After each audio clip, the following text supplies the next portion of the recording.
샬롬, 안녕하세요. 반갑습니다. 오늘도 하나님의 축복된 하루가 되시기를 기도합니다. 오늘 우리에게 주시는 하나님의 말씀을 같이 읽겠습니다. 창세기 25장 19절부터 26절입니다. 다음은 아브라함의 아들 이삭의 족보이다. 아브라함이 이삭을 낳았고 이삭은 40살 때에 리브가와 결혼하였다. 리브가는 밧단 아람의 아람 사람인 부두엘의 딸이며 아람 사람인 라반의 누이이다. 이삭은 자기 아내가 임신하지 못하므로 아내가 아이를 가지게 해달라고 주님께 기도하였다. 주님께서 이삭의 기도를 들어주시니 그의 아내 리브가가 임신하게 되었다. 그런데 리브가는 쌍둥이를 배웠는데 그 둘이 태안에서 서로 싸웠다. 그래서 리브가는 이렇게 괴로웠어야 내가 어떻게 견디겠는가 하면서 이 일을 알아보려고 주님께로 나아갔다. 주님께서 그에게 대답하셨다. 두 아들이 너의 태안에 들어있다. 너의 태안에서 두 백성이 나뉠 것이다. 한 백성이 다른 백성보다 강할 것이다. 형이 동생을 섬길 것이다. 달이 차서 몸을 풀 때가 되었다. 태안에는 쌍둥이가 들어있었다. 먼저 나온 아이는 살결이 붉은 데다가 온몸이 털투성이었어 이름을 에스라고 하였다. 이어서 동생이 나오는데 그의 손이 에서의 발 뒤꿈치를 잡고 있어서 이름을 야곱이라고 하였다. 리브가가 이 쌍둥이를 낳았을 때에 이삭의 나이는 60살이었다. 아멘. 이삭은 40살에 결혼을 했습니다. 얼마든지 빨리 결혼을 할 수도 있었겠지만 그러나 그는 하나님께서 짝지어 주신 배필을 기다렸습니다. 아브라함이나 이삭이나 결혼을 빨리 하는 것이 중요한 것이 아니고 믿음의 가정을 든든히 세워갈 수 있는 결혼을 하는 것이 더 중요하다라는 것을 알았고 그것을 위해 기다리고 찾았던 것입니다. 드디어 40살에 하나님께서 인도하여 주신 리브가와 결혼을 했습니다. 리브가를 만나기까지의 과정은 또 하나의 여호와의 이레였습니다. 그런데 그렇게까지 하나님께서 준비해 주시고 인도하여 주셔서 한 결혼인데 믿음의 가문을 세우기 위해 세월을 포기하면서까지 열심히 기다린 끝에 천신만고 끝에 결혼을 했는데 그렇게 결혼을 했으면 애도 숭숭 낳고 또 바라고 원하는 대로 가정이 든든하게 세워져 가야 맞는 것 아니겠습니까? 그런데 하나님께서 인도하신 결혼인데도 불구하고 이 가정에 아이가 생기질 않았습니다.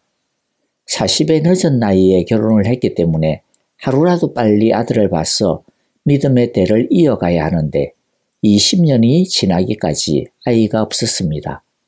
우리가 성경을 보면 이런 유의 장면들이 참 많이 등장합니다. 분명히 하나님의 인도를 따랐는데 뭔가 일이 오히려 풀리지를 않는 겁니다. 남들보다 엄청 특출하게 잘 나가지는 않는다 하더라도 적어도 남들만큼 중간 수준만큼이라도 되어야 되겠는데 그런데 도리어 고난과 어려움을 겪는 일들이 심심찮게 생기는 이야기들을 성경에서 참 많이 보게 됩니다. 이삭의 아버지 아브라함의 인생은 이런 일들의 연속이었죠. 우리가 이런 것들을 보면서 배우는 것이 무엇입니까? 하나님의 약속을 따라 산다고 하면서 무조건 만사형통할 것이다 라고 오해해서는 안 된다는 것입니다. 그래서 오늘날 많은 사람이 좋아라 하는 소위 번영신학, 즉 예수 믿으면 무조건 복 받는다. 여기서 복은 세상적인 복을 말합니다. 구원의 복을 받을 뿐만 아니라 이 세상에서도 남들보다도 더 잘 살게 될 것이다. 이와 같은 것이죠. 그런데 이런 신앙은 우리가 아브라함의 인생을 보거나 지금 이삭의 결혼 생활을 보면 전혀 맞지 않다라고 하는 것을 금방 알 수 있습니다. 하나님의 약속의 땅에도 기근이 찾아왔고요. 전쟁도 찾아왔었고요. 갈등도 있었습니다. 일단은 이것부터 우리들이 분명하게 꼭 기억하셔야 됩니다. 약속의 땅에도 기근이 있다. 하나님의 인도로 한 결혼에도 애가 마음대로 생기지 않을 수도 있다. 자, 그런데 하나님께서 이런 고난과 기다림을 주시는 이유가 또 분명히 있다라고 하는 것도 우리가 알아야 합니다. 무엇보다도 하나님은 믿음의 사람들이 모든 일이 하나님의 은혜라고 하는 것을 한시도 잊지 않도록 교육하기를 원하십니다. 그래서 세상 사람들이 너무나 쉽게 얻는 것조차도 하나님은 하나님의 사람에게는 쉽게 허용하지 않으시기도 합니다. 이 세상에서는 당연한 것은 없어. 자연적으로 되는 것은 없어. 네 힘으로 할 수 있는 게 아니야. 이것을 훈련시키시는 것이죠. 그래서 오직 하나님의 은혜에 기대어, 오직 하나님의 능력에 기대어, 오직 하나님의 호의에 기대어 살아가게 하시는 것입니다. 하나님은 한 번씩 우리를 일깨우시는 겁니다. 누가 주인이지? 넌 무엇으로 살아야 하지? 이것을 질문하시는 것이죠. 그때 맞습니다. 하나님이 이 모든 것의 주인이십니다. 저는 오직 하나님께서 은혜를 주시는 그 안에서만 살아가야 합니다. 저는 오직 하나님으로만 살아가고자 합니다. 라고 하는 이러한 마음을 우리가 다시 되잡기를 하나님께서는 원하시는 것입니다. 여러분, 분명히 믿음으로 살아가고 있는데 혹시라도 뭔가 잘 풀리지 않고 어려움이 찾아옵니까? 하나님께서 나를 보라고 호출하시는 하나님의 음성이라고 하는 것을 우리가 기억할 수 있기를 바랍니다. 분명한 것은 기근은 끝이 아니라는 것입니다. 어려움은 결코 끝이 아닙니다. 하나님께서 펼쳐주시는 그림이 그 다음에 전개될 것입니다. 우리가 이해할 수 없는 것때에도 하나님은 우리를 통치하고 계십니다. 선하신 계획을 가지고 우리를 그분의 뜻을 따라 이끌고 계십니다.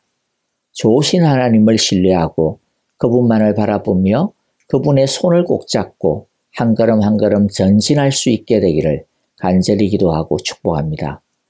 두 번째 우리가 함께 살펴볼 내용은 이삭의 기도입니다. 이삭은 아내 리브가를 위해 기도합니다. 사실 리브가의 문제인 동시에 이삭 자신의 문제인데 왜 굳이 아내를 위해 기도했다라고 하는 것을 강조할까요?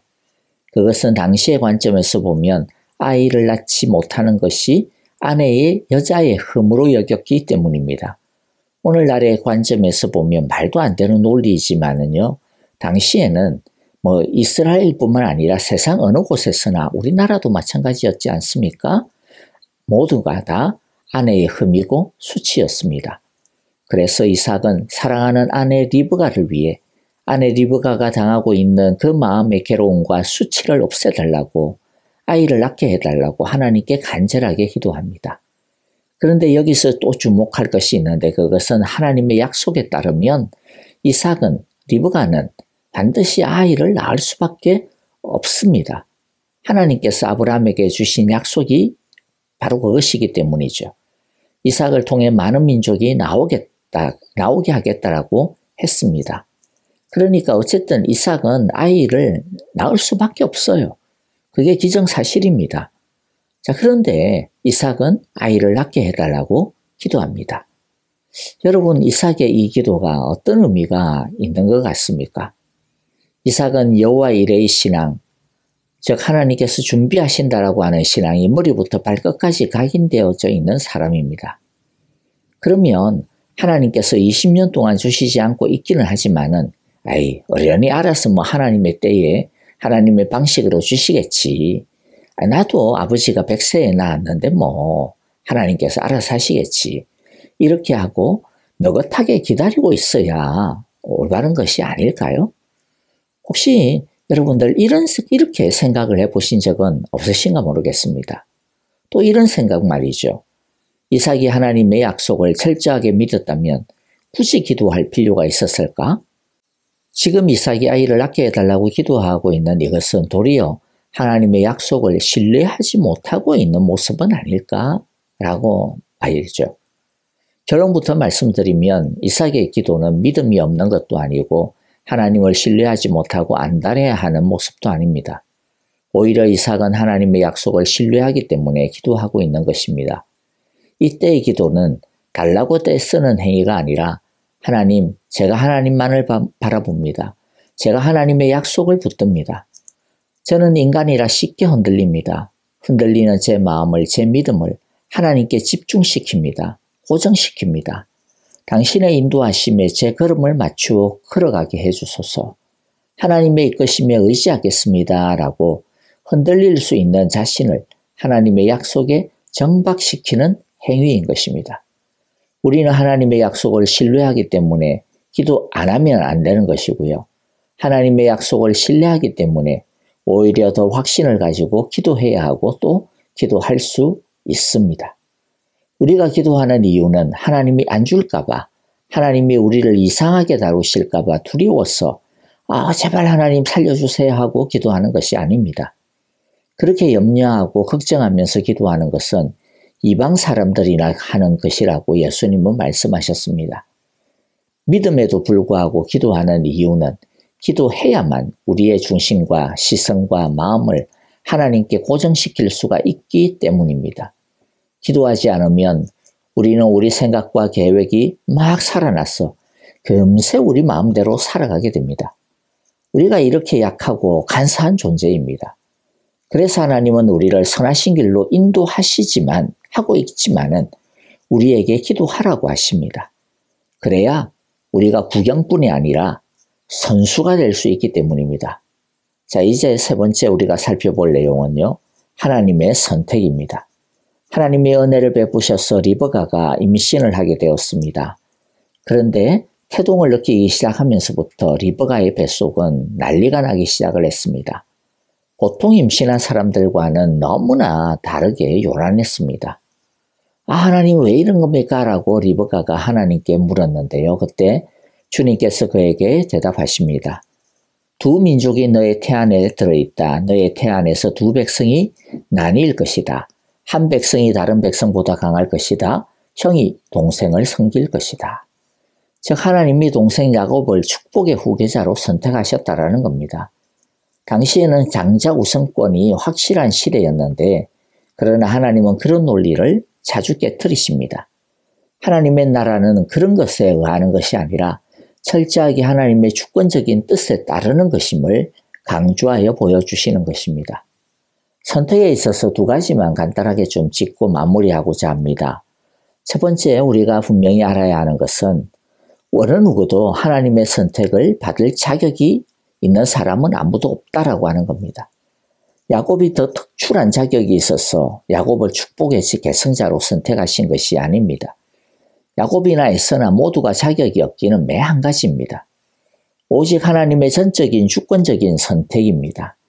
그렇기 때문에 여러분 중요한 것은요, 겸손해야 합니다.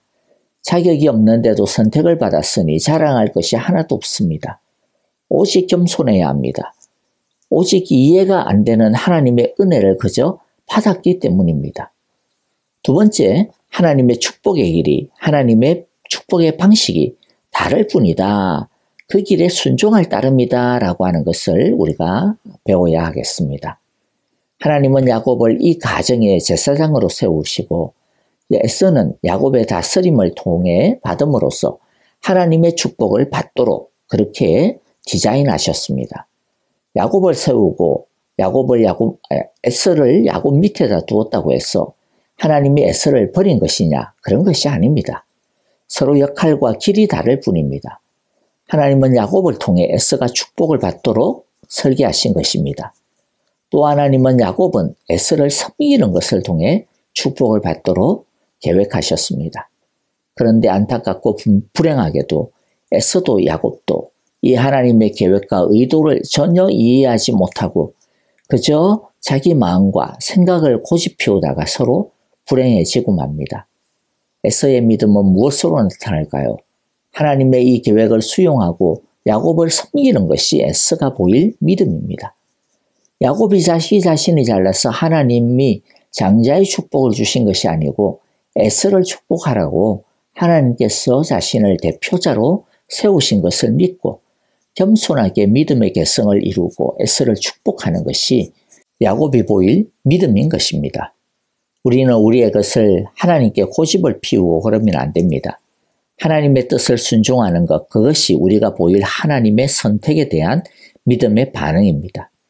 여러분, 오늘날 우리가 하나님의 백성이 된 것도 전적인 하나님의 은혜 덕분입니다. 우리가 자격이 있어서가 아닙니다. 남들보다 더 잘나서가 아닙니다. 도무지 이해가 안 되는데 아무 자격이 없는데도 하나님이 불러주셨기 때문입니다. 그러므로 우리는 이 은혜 앞에 겸손해야 합니다. 우리는 이 은혜에 빚진 자입니다.